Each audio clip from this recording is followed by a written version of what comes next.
Welcome, in front of me is ASUS VivoBook Go, and in this video I will show you how to update Windows on this device.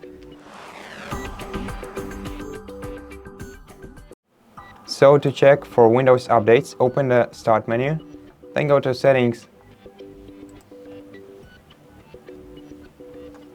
then select Windows Update, and here click Check for Updates and wait until your device finds any updates available for download. And if it finds any, take your time to download them, and once you download them, sometimes it will require your laptop to restart.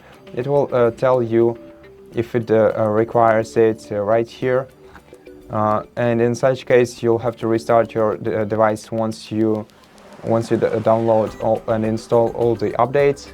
In my case, there are no updates available for this laptop, but you can also go to Advanced Options, Optional Updates, and here you'll find all the optional updates for your device.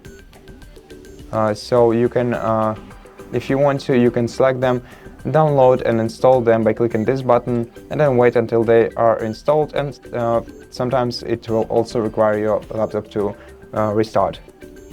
And that's it for this video. If you liked it, consider subscribing to our channel, leave us a like and a comment below, and I'll see you in the next one.